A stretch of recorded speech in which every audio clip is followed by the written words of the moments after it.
My friends, I'm willing to bet right now that you think there's something wrong with you or your personality, that other people just seem to have a more interesting life, that they're able to contribute interesting, unique, meaningful things into conversations that make them more fun to be around than you. And that even if there was some interesting things that you could bring to a conversation, you wouldn't even know how to express those things. You wouldn't know what to say. This was me for years, and I'm here to tell you that there's nothing wrong with you. There is nothing wrong with you. You are not a boring person. Your personality, the naturally interesting things, the unique things about you, you cannot access them right now for one simple reason. Your personality is on mute because you do not feel safe to let it out. Now, I really wish I had people tell me these things growing up, because for years I just identified as like the boring friend in my friend group. Like, the crazy thing is I would have all the same interests as the people in my group. Like, we were all into kind of geeky hobbies like superheroes, movies, like playing games when we were teenagers. But then they were so confident and able to express themselves around new people, but I would just be like the awkward guy. I'd come to a party with my friends and just kind of be clinging to them the whole time until eventually they abandoned me, and I'd be forced to like attempt to strike up a conversation with someone new. And I'd always find those types of conversations just way more stressful than fun. I'd always wonder, like, where am I actually going to take this next? Like, I've cycled through the basic questions, but really, what am I going to say next? Like, are they about to just get bored? And I try and talk about those things that I like, those common interests that I held, and I just not really get anything back. The other person would just start giving me like one word answers and then eventually find some excuse to leave. So this was always the thing that would come up in my head. Like, am I just the boring person? Am I not fun to talk to? Do I just hold incredibly geeky interests and hobbies that no one else can relate to? But the thing is, the reason I'm telling you this is because I remember the moment I realized that my friends who I held in such high regard, those people that I looked at as like, you know, they have some like godlike conversational abilities and social skills that let them feel comfortable walking into a room full of strangers and just mingling with the people around them. They and most other people your age, and I'm assuming maybe you're a young person, maybe like, I don't know, you're between 18 and 30 or something, I don't know, it's fine if you're not. But most people literally just talk about nothing. Like 80% of a conversation, people aren't really talking about anything. Like, especially in like fun social environments like parties or school or university, people aren't really talking about anything. Like, they might throw like a couple of stories in there.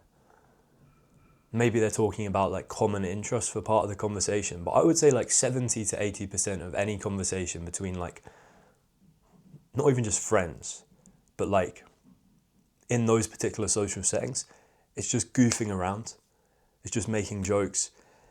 It's not like anything like super serious. They're not having some like philosophical conversations or, you know, this really amazing thing happened to me. They're just making jokes.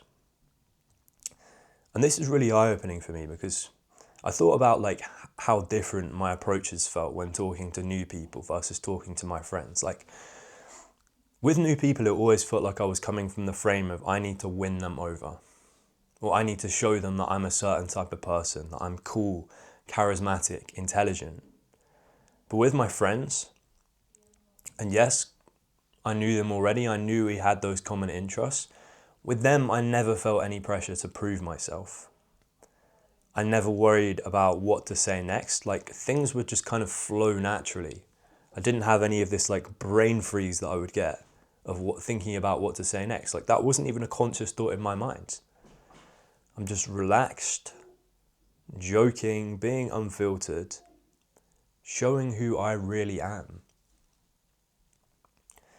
which actually was this like quite hyper, crazy, like high energy person. And most people didn't see that side of me. They just see me as this like really quiet, reserved guy. So the difference in between those situations that I've learned, the reason I'm telling you this, is your personality, the things that make you interesting. I'm not just talking about like your hobbies and stuff, although like that stuff's valuable as well. But your individual unique personality can only come out when you feel safe. No shit, but it goes a lot deeper than just this surface level explanation. Because for people who've grown up, having those like negative childhood experiences, a lot of this comes from childhood.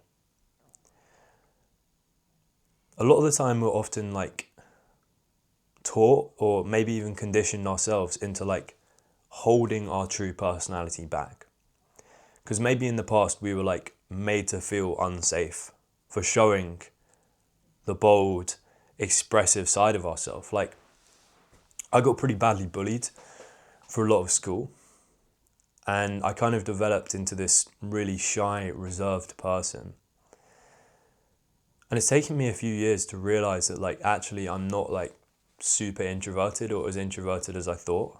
I am still introverted, but I think this introverted side of me really developed because I just didn't feel safe in the school environment. Like I learned that being me, and I don't know, let's say I put my hand up in class and I made a mistake, that meant public humiliation. That meant everyone laughing at me. So I became afraid to like take risks and I don't know, put my hand up in class more or like share things about me. I kind of conditioned myself into believing just go unnoticed, be as quiet as you can. And not only that, but new people or like certain types of people, they represent a threat to me. And this all comes from the nervous system, because the nervous system's ultimate function is to protect you from danger, not just physical danger, emotional danger. So now in any situation that reminds you of this old fear, of those situations where you were in danger of emotional harm, your body will put you in like fight or flight or survival mode.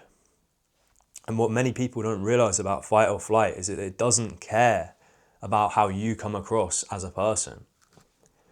It doesn't care about you coming across as like funny or charismatic or interesting.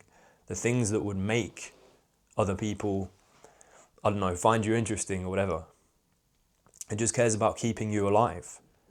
When you can't think of what to say in a conversation, when you can't bring out any of your interesting stories that you know you have, like I know you have some stories, or your fun memories or jokes, even your ability to like express yourself and get a bit loud, move your hands around.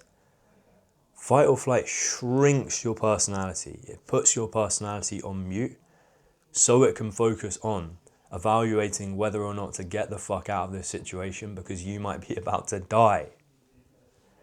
This is what I mean. In most cases, you are not a boring person. The person you really are is the one who you are when you're around your like closest friends and family. The people who you're not thinking about like what to say next. There's no pressure there. But in these situations that remind you of some like past fear or past danger, our personality shrinks to its like smallest form. And I think not only can we forgive ourselves, but we can forgive other people for thinking like maybe there's not much more to us than that.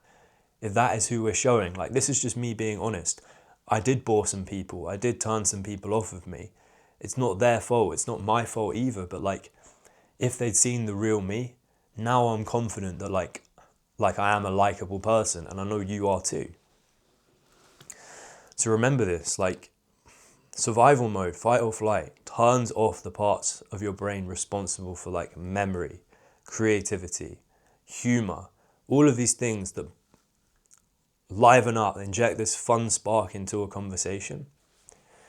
It gets turned off, and that happens when you don't feel safe or you're reminded of past fear. Now, I've made lots of videos in the past, like different methods on how to kind of come out of this, because the solution is convincing our nervous system, okay, we believe we're in danger, but there's no real danger there. Like we believe we're reacting to some kind of old fear, some fear that exists from the past, but it doesn't apply to us anymore. I get this all the time when meeting new people, but now I know I'm okay because I know I'm not reacting to what's happening right now, I'm reacting to the past. So there's lots of ways we can go about it. We can do things like meditation. We can calm our nervous system down before going into these situations. We can regulate, and that helps us become conscious of what's really going on, because that's difficult when we have these racing thoughts. But one thing that I like to do on the fly, just like that I can bring out any time in the moment, is when I can sense I'm in this kind of frame, like I'm trying to portray myself in a certain way, I'm trying to win them over, I just say to myself, like, hold on for a minute, like, this conversation, whoever I'm talking to, it's not so life or death that, like, I should be feeling like I can't show who I really am. Like anyone, it could be my boss, it could be a girl who's really attractive. None of these people are worth me feeling like this. I know it's easier said than done, but we need to stop trying to impress them and almost trying to impress or entertain ourselves. Like, get back into this like safe, playful state of mind. I call this play mode, where all you're trying to do is just entertain yourself. Nothing in life is so serious that you can't like laugh or just look for like the fun little moments in life. What is it about this situation right now that I could potentially find funny or interesting, or that I could take some like joy in? It's literally as simple as that. Try and think of like one particular thing, one observation, one moment, one joke that would make this like more enjoyable for you. Because I think so much, like the key is something I said before. It's like conversations, when we're feeling this way, they just become more stressful than fun. In most cases for me, like when I'm out like trying to have fun, I want to keep that going. I want to keep that in my interactions because that's more fun for the two of us. Yeah, I think I'll leave this video here. I've made lots of videos explaining this concept of play mode in the past. It's always in the title of the video if you want to go and check these out. But I just got back from this solo trip to southern Spain, and I was using this like all day, every day. And I have some amazing stories that I'm going to share with you like over the next week about how I use this not just to make new friends, but also in like on dates, like had a bit of like, you know, a little bit of holiday romance. So yeah, I'll be sharing all of these in the next week or two. Hope this has been insightful, and I'll see you soon.